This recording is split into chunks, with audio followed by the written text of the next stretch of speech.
आपका इस क्लास में स्वागत है। दोस्तों, आज के क्लास में हम स्ट्रक्चर्स के बारे में बात करेंगे। Structures in C programming language. चलिए स्टार्ट करते हैं इस क्लास को। सबसे पहले ये जानने की कोशिश करेंगे कि ये स्ट्रक्चर होता क्या है, किस तरह से हम स्ट्रक्चर को डिफाइन कर सकते हैं।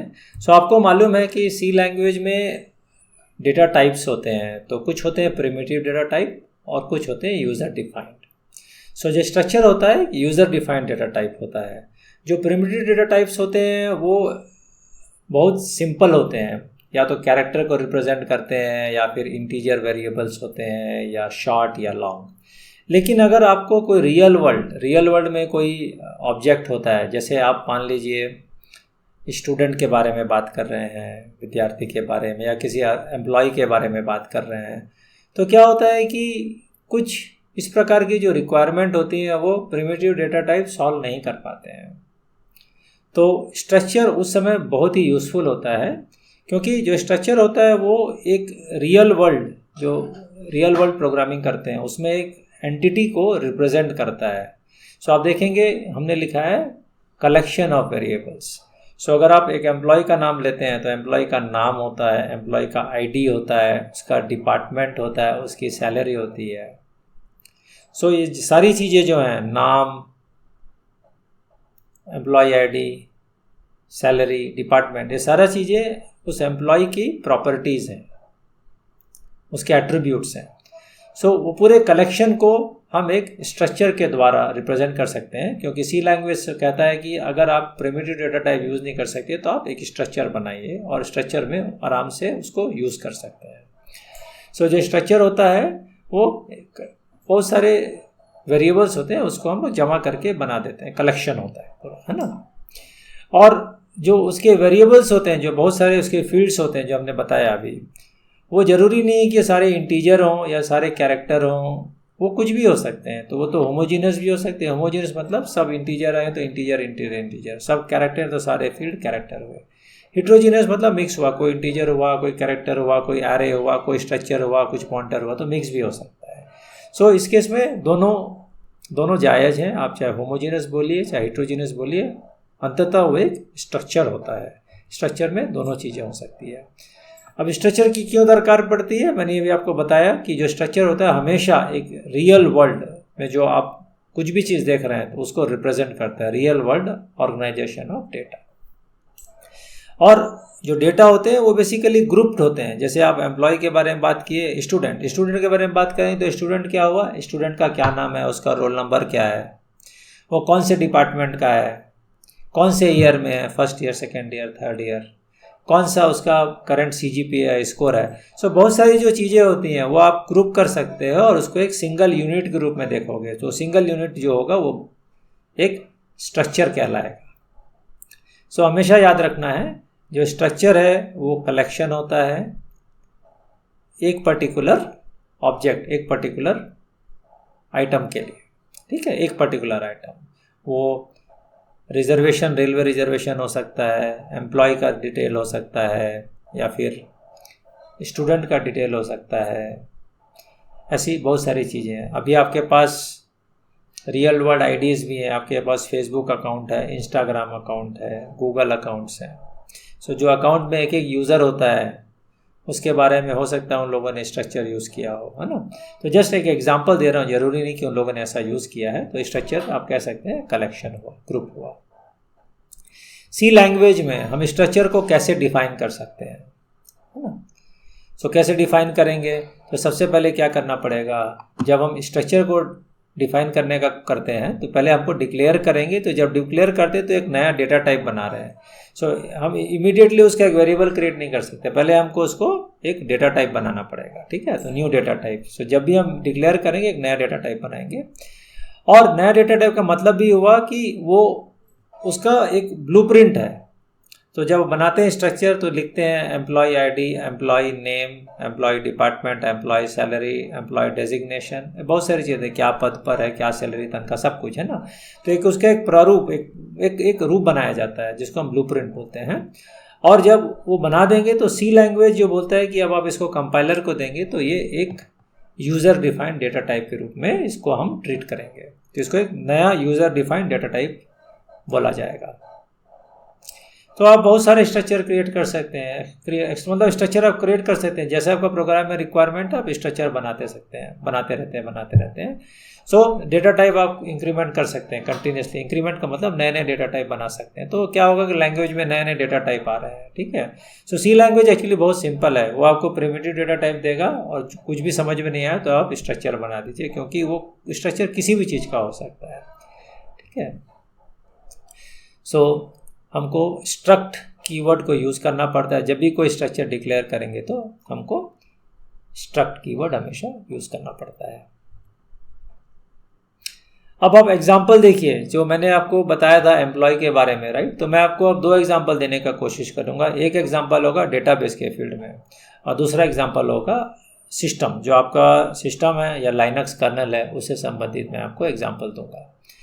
अब डेटाबेस में क्यों ले रहा हूँ, ठीक है। डेटाबेस एग्जाम्पल आप देखेंगे ना, जितने भी सारे प्रोग्रामिंग की जाती है, चाहे आप उसको रेलवे रिजर्वेशन बोलिए, चाहे उसे आप एरोप्लेन रिजर्वेशन बोलिए या बस रिजर्वेशन बोलिए, होटल रिजर्वेशन बोलिए, टिकट बुकिंग, कुछ भी चीज़ें है ना, हर चीज़ के पीछे आपका स्कूल का सिस्टम देख लीजिए, स्कूल में आपका रोल नंबर है, आपका डिटेल है, हर चीज़ के पीछे एक डेटाबेस होता है।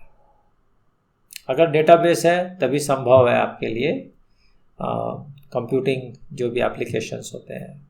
सो हर चीज़ की वजह डेटाबेस होता है, और जब डेटाबेस होता है तो जनरली वो स्ट्रक्चर के रूप में ही उसको सी लैंग्वेज में क्रिएट किया जाता है, ठीक है।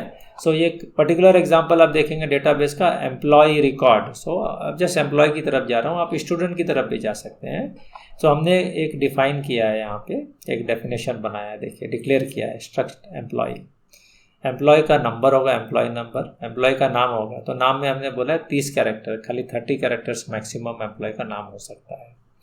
सिमिलरली उसका जो ओहदा है या पद है या डेजिग्नेशन है वो 30 कैरेक्टर्स का हो सकता है, और उसकी तनख्वाह क्या है। तो हमने 4 चीज़ डिफाइन किया, ये जस्ट एग्जांपल के लिए डिफाइन किया है, ठीक है।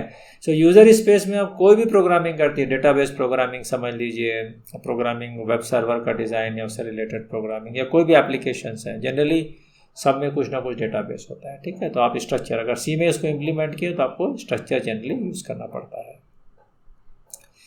सेकेंड एग्जाम्पल अगर मैं देना चाहूँगा तो वो होगा आपका कर्नल से। सो कर्नल, क्योंकि आप देखिए ये तो कॉमन एग्जांपल डेटाबेस का दे दिया, लेकिन ऐसा नहीं कि खाली यूज़र स्पेस में ही, एप्लीकेशंस में ही स्ट्रक्चर यूज़ होता है।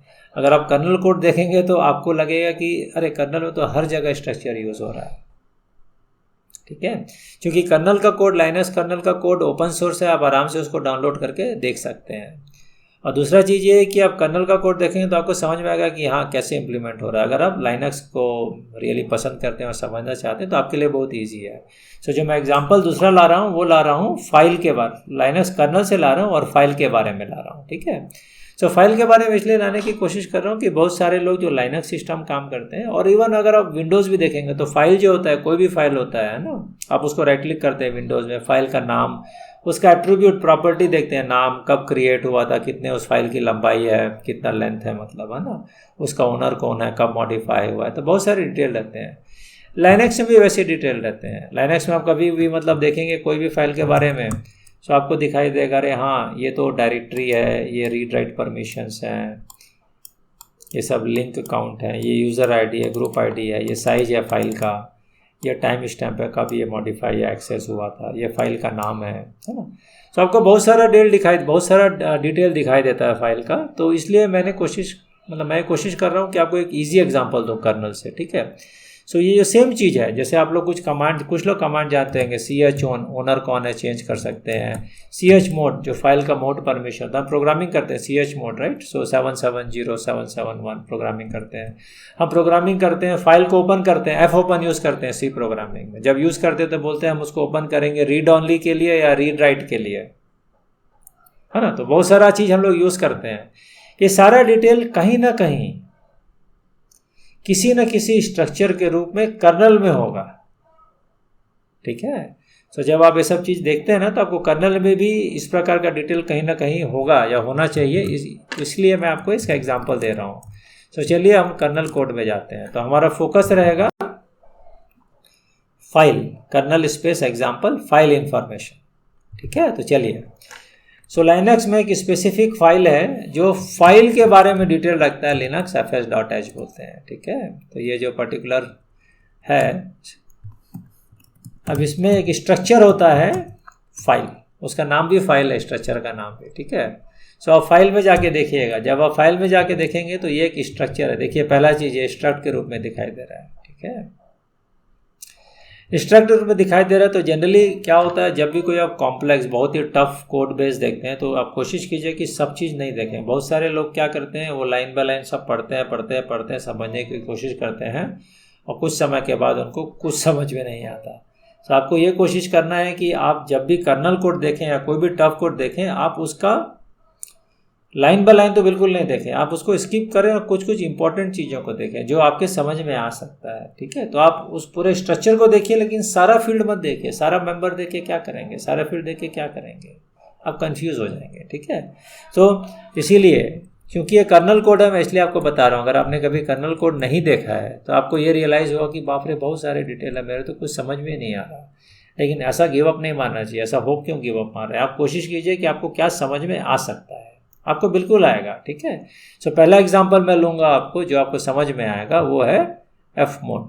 तो देखिए हमने अभी मोड के बारे में बात किया था, फाइल का जो मोड होता है, read only mode, read write mode, जो मोड होते हैं ना, ये मोड CH मोड 777। और जब फाइल को हम ओपन करते हैं तो फ्लैग यूज़ करते हैं एफ ओपन में, read only, right only, read write. उसी तरह से फाइल का पोजीशन, जनरली हम फाइल से डेटा रीड करते जाते हैं, एफ रीड में हम लोग रीड करते जाते हैं, तो फाइल का एक पोजीशन बढ़ते जाता है धीरे धीरे, है ना। ये फाइल का ओनर कौन है, मैंने आपको बताया था ओनर के बारे में, जैसे फाइल का ओनर कौन है ना। तो जैसे आपको एग्जांपल फिर से दूंगा, तो अगर आप एग्जांपल देखेंगे तो आपको ls में सेल करूँगा तो ये भोजास ओनर है, इसका परमिशन ये दिख रहा है ना, ये ग्रुप ओनर है। तो बहुत सारी डिटेल आपको यहाँ दिखाई दे रही हैं धीरे धीरे, सारी चीज़ें नहीं, कुछ कुछ। फाइल ऑपरेशंस, हम फाइल को क्या करते हैं, रीड करते हैं, राइट करते हैं, ट्रंकेट करते हैं, डिलीट करते हैं, बहुत सारी चीज़ करते हैं, है ना।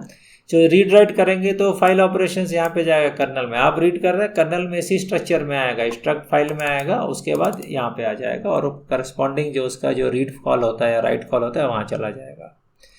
सो आप देखेंगे कि जो फाइल से संबंधित जो ऑपरेशंस जो भी काम कर सकते हैं वो इसी में स्टोर्ड है। लेकिन जैसे कि मैंने कहा कि आप इसको लाइन बाय लाइन मत पढ़िएगा, आप कंफ्यूज हो जाएंगे, ठीक है। और इस समय में ये वाला फाइल दिखाने का जो मेरा पर्पस है, उद्देश्य है, वो ये नहीं कि आपको इस स्ट्रक्चर को समझना है, ये उद्देश्य है कि आपको ये समझना है कि स्ट्रक्चर जो होता है बहुत ज़्यादा यूज़ होता है हर जगह, ठीक है। ये एग्जांपल था फाइल के लिए, क्योंकि आप फाइल को जानते हैं, ls कमांड बहुत सारे लोग जानते हैं, ls -l, है ना। तो ठीक है, यहाँ पे उद्देश्य था कि स्ट्रक्चर का यूज़ कहाँ हो रहा है। तो डेटाबेस तो मैंने आपको बता दिया, यूज़र स्पेस में बहुत जगह होता है, कर्नल में भी मैंने आपको डेमो देने का कोशिश किया। और स्ट्रक्चर के बारे में आप थोड़ा एडवांस देखेंगे तो स्ट्रक्चर में पैडिंग का कॉन्सेप्ट होता है, फिर स्ट्रक्चर्स में फंक्शंस में स्ट्रक्चर्स को कैसे पास करते हैं, क्या रिक्वायरमेंट है, एरे ऑफ स्ट्रक्चर्स कैसे यूज़ किया जाता है, पॉइंटर्स टू स्ट्रक्चर। तो ये सब जो टॉपिक हैं अभी आए नहीं, क्योंकि मैंने अभी पॉइंटर्स और एरेस के बारे में क्लास नहीं लिया है। तो जब वो टॉपिक मैं पढ़ाऊँगा उस समय फिर से मैं स्ट्रक्चर्स को पढ़ाने की कोशिश करूँगा, एरे और पॉइंटर से संबंध में और फंक्शन के संबंध में। फिर आप जानते हैं सेल्फ रेफरेंशियल स्ट्रक्चर जो हम लोग बोलते हैं, वो स्ट्रक्चर तो खुद को पॉइंट करते हैं, है ना। तो वो सब चीज़ें थोड़े बाद में पढ़ेंगे जब पॉइंटर मतलब कवर हो जाएगा तब। अभी हम एक डेमो देखते हैं। तो क्योंकि क्या होता है, बहुत सारे लोग स्ट्रक्चर प्रोग्रामिंग करते हैं, उनको समझ में नहीं आता है कि कैसे करें। तो मैंने एक सिंपल असाइनमेंट लिया है, मैं पूरा स्क्रैच से बिगिनिंग से कोड करूँगा। आप उसको देखिएगा कैसे कैसे करके मैं कोड करते जा रहा हूँ, तो उससे अपने को आइडिया होगा कि स्ट्रक्चर कैसे डिफाइन करते हैं और कैसे यूज़ कर सकते हैं, ठीक है। सो पहला चीज़ ये रहेगा कि एक प्रोग्राम लिखेंगे sf struct.c और उसका हम एक डेमो कोड स्टार्टिंग मतलब एकदम जीरो से मैं करूँगा डेमो कोड। सो वो स्ट्रक्चर क्या करेगा, एम्प्लॉय डेटा को रीड करेगा स्टैंडर्ड इनपुट से और उसको डिस्प्ले करेगा। तो हम कीबोर्ड से उसको पढ़ेंगे और अपने स्क्रीन में उसको डिस्प्ले करेंगे। क्या चीज़ करेंगे, हम लोग दो ही चीज़ लेंगे, एक होगा एम्प्लॉय ID और दूसरा होगा एम्प्लॉय नेम। ये पढ़ लिया। वो पढ़ लिया, उसको हमने स्टोर कर लिया। स्टोर किया तो अब हम लोग कुछ स्ट्रक्चर डिफाइन करेंगे ना, तो उसका एड्रेस भी हमको चाहिए। तो दूसरा इसका पार्ट होगा address, display the address of the memory allocated. तो जिस मेमोरी को कंपाइलर ने एलोकेट किया वो वाला मेमोरी हम देखेंगे, ठीक है। सो दोनों मेमोरी को हम लोग डिस्प्ले करेंगे, मेमोरी एड्रेस, एम्प्लॉय आईडी और एम्प्लॉय नेम को। और कितना मेमोरी एलोकेट कर रहा है कंपाइलर, ठीक है। तो कंपाइलर मेमोरी एलोकेट करेगा एम्प्लॉय आईडी के लिए जो वेरिएबल होगा, एम्प्लॉय नेम के लिए होगा और पूरे एम्प्लॉय स्ट्रक्चर के लिए होगा, ठीक है। तो हमारा स्ट्रक्चर होगा स्ट्रक्ट एम्प्लॉय। तो ये आपका असाइनमेंट है, इसको मैं लाइव कोडिंग कर रहा हूँ। मैं इसको एक एक करके समझाते जाऊँगा जैसे जैसे कोड बनते जाएगा, ठीक है। तो चलिए स्टार्ट करते हैं sfstruct.c कोडिंग।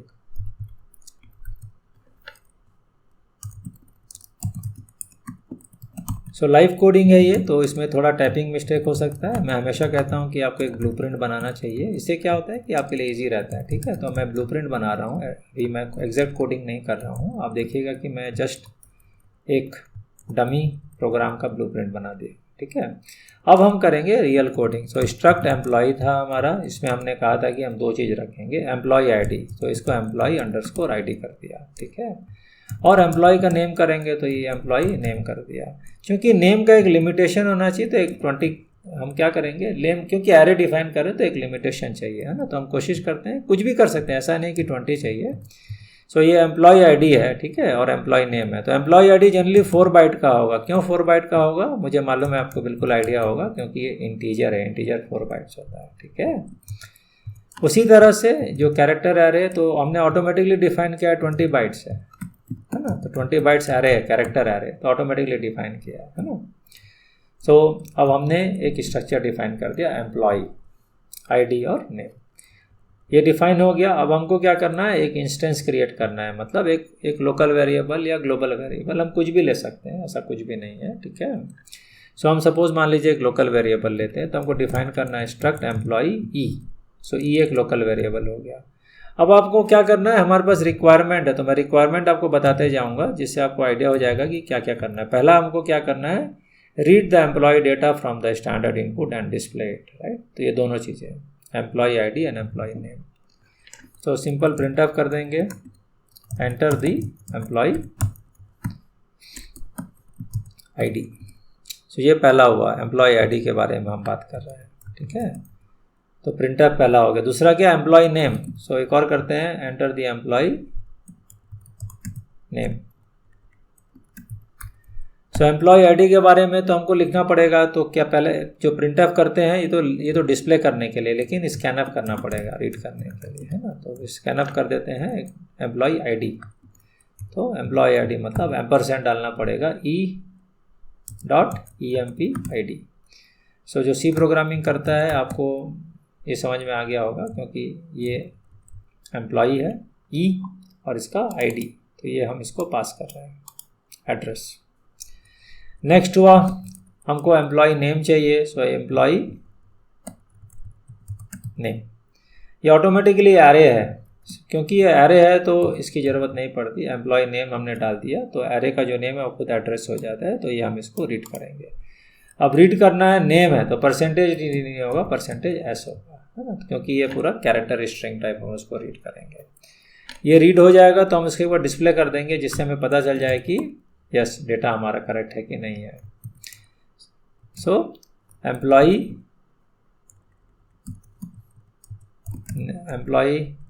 ID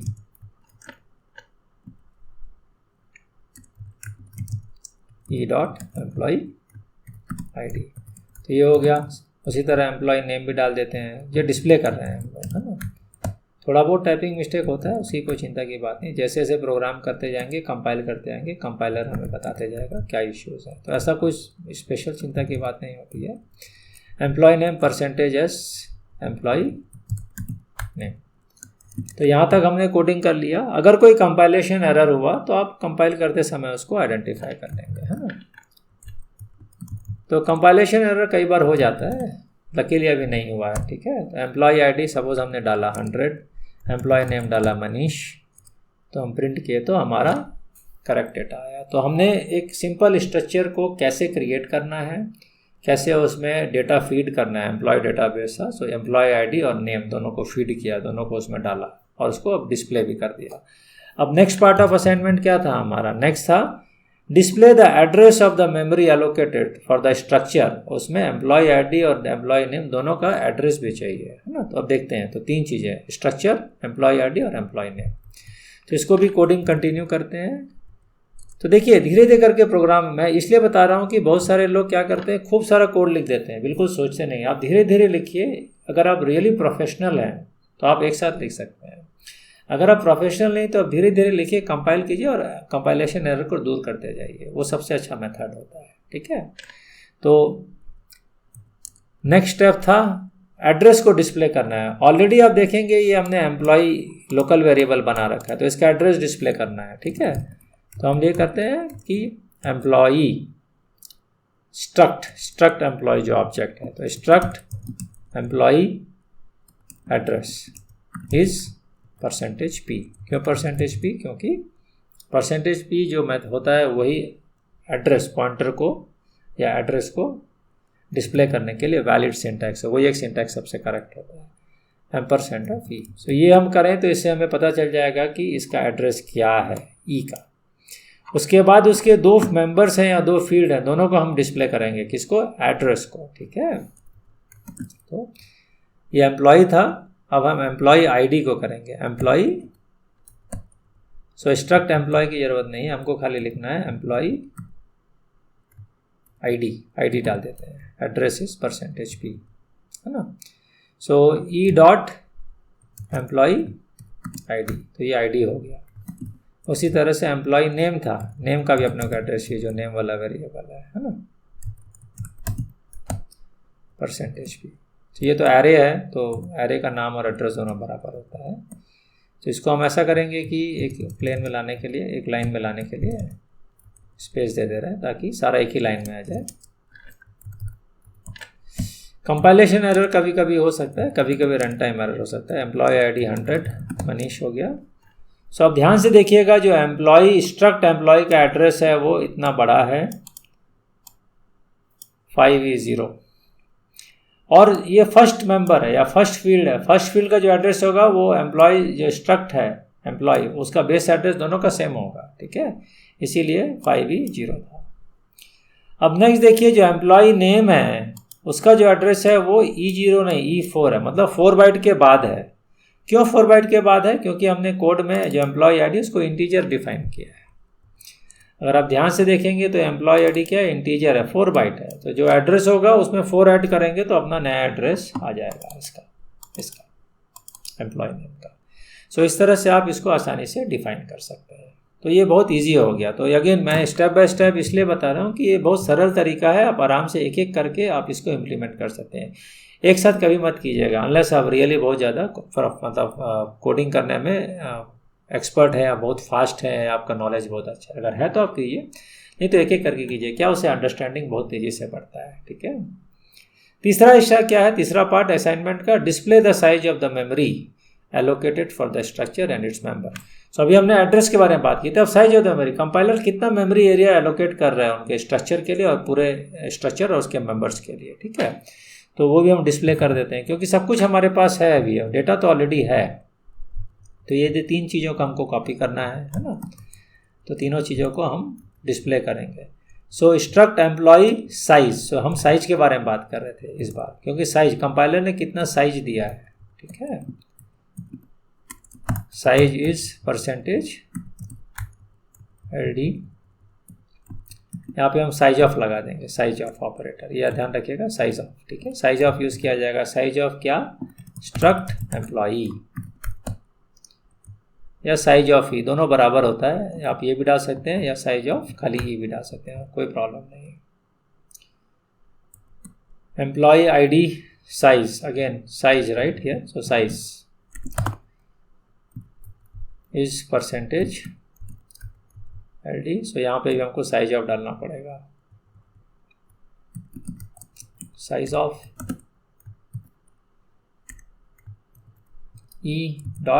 E.EMPID।